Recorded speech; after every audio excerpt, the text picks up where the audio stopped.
Hello, my name is Kayla, and today I'm going to be talking to you about my interactive workshop, Community Comes First. We are going to be focusing on life-saving maneuvers and teaching them to the community. Our three focuses are going to include neonatal CPR, infant choking maneuvers, and toddler choking maneuvers.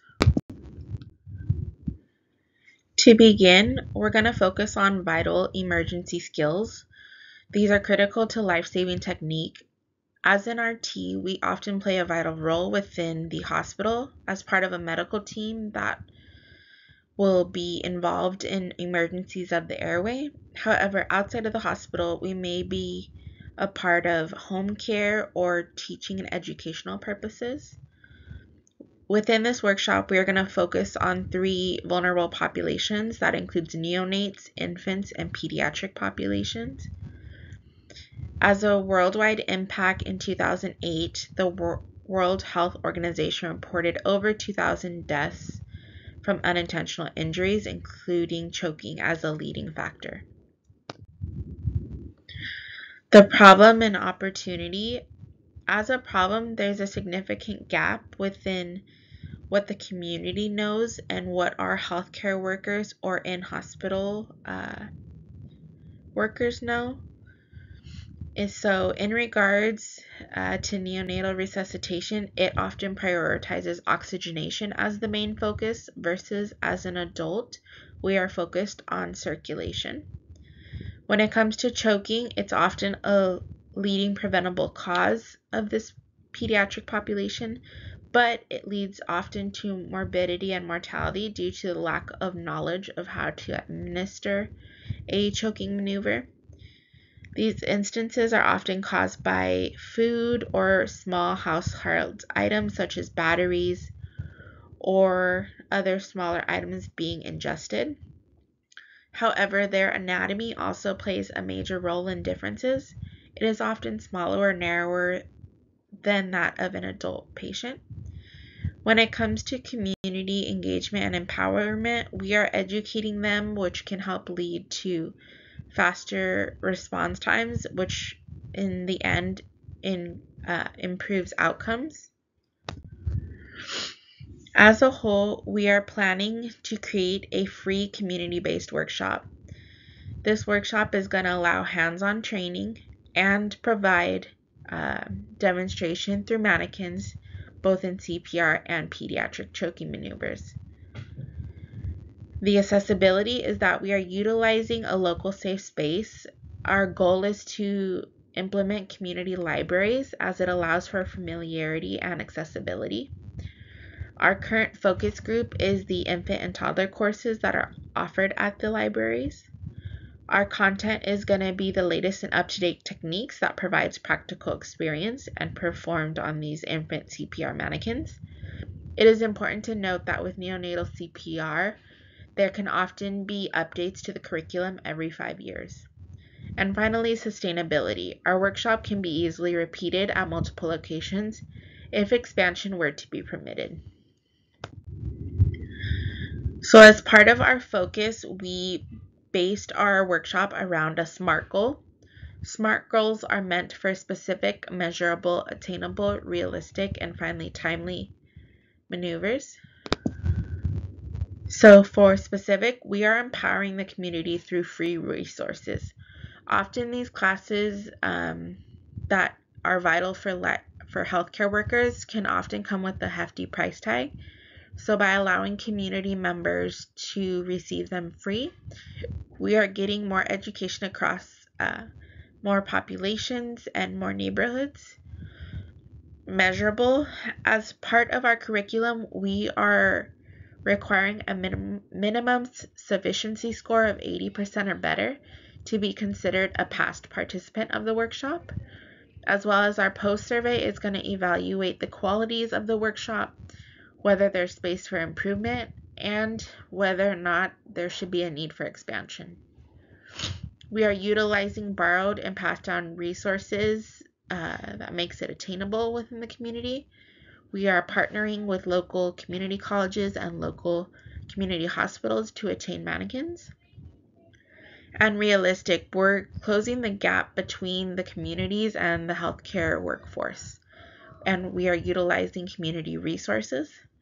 We hope that the implementation and turnaround of this workshop is within a 3-month period. So when it comes to resources and barriers, our focus for resources are going to be the infant mannequins used for both teaching and demonstration purposes.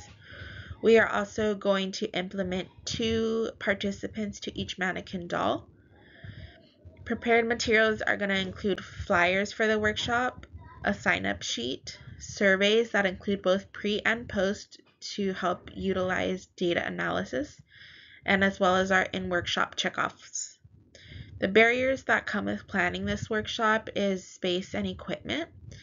We are trying to utilize a low-cost method with this first workshop, implementing community resources. When it comes to implementation, we're worried about attendance, those that actually attend the workshop versus the number of signups. The engagement within the community, is there going to be engagement within the workshop itself as a whole and their post survey? Data analysis is going to be a problem if there's any incomplete data, those that may not finish the post survey or those that may not attend the workshop compared to the sign up. And finally, expansion. When we expand, there's going to be a need for instructors, additional resources, funding, and partnerships, which may include either sourcing additional community resources or partnering with larger organizations such as the American Heart Association. And finally, complicated timelines as we grow this into a bigger use across multiple neighborhoods. So the community impact, we are focusing on everyday lives here. So parents, guardians, community members, anyone without a hospital or healthcare background, we are teaching life-saving skills here. There's an importance as infant and toddler lives will be at stake, and with these life-saving maneuvers, it can increase survival rates and have better outcomes due to quicker care. For those that are caregivers, we're giving them a sense of more prepared and empowered overall state, which can help lead to action and have a response to an emergency, versus current research shows that there's often a flight or fight method, and we often freeze in those instances, relying on EMS services as the first point of contact. The community as a whole, we are easing accessibility, cost, and honestly, we are building a trustful relationship between that of healthcare and that of current community. When it comes to the literature, some of the main points that I want to present to you guys is the effect. So neonatal CPR annually affects over 16 million. While majority of this occurs within the hospital with RTs at the bedside, it can often also occur at a later time at home, prompting the need for this teaching. Choking injuries is a leading cause within infants and toddlers. So making sure that parents know the differences between an adult population and a pediatric population is very important. With the pediatric population, we are going to be focusing on back thrusts for infants, versus adult population, we're focusing on the Heimlich maneuver, which can also be used in older children, but not the population we're focusing on today. Research shows that communities should be the first responder. So closing those gaps between emergency services arriving and not having any type of treatment in between, we're trying to close those gaps. So have the community do their best to respond first while having EMS on the way. As for community engagement, it'll be reflected in decreased gaps in treatment time. So by the community learning these techniques, we are empowering them to make an impact and be proactive, thus decreasing those gap times.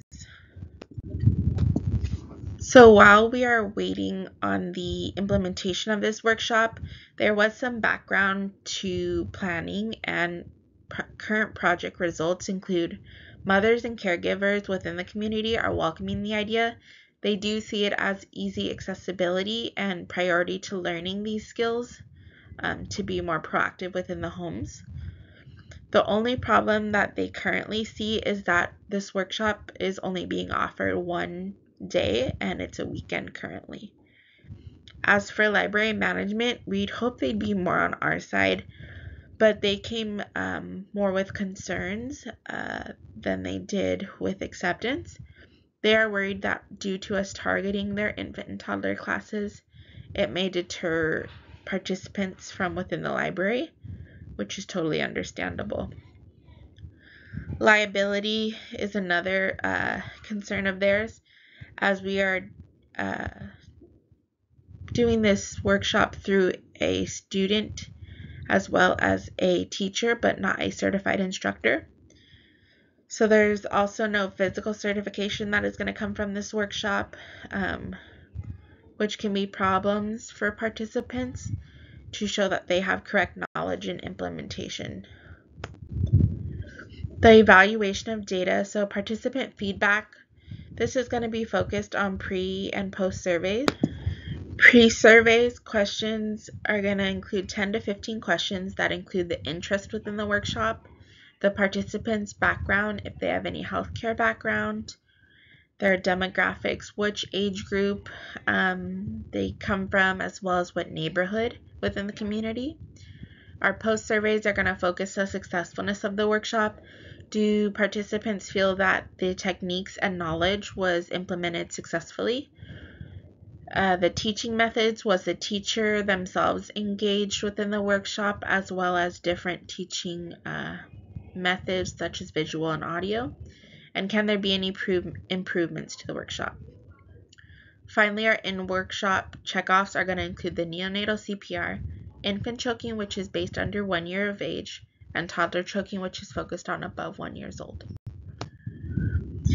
Discussion, review, and recommendations. So current literature shows gaps and the need for support through multiple outlets of more education, implementation, and community involvement.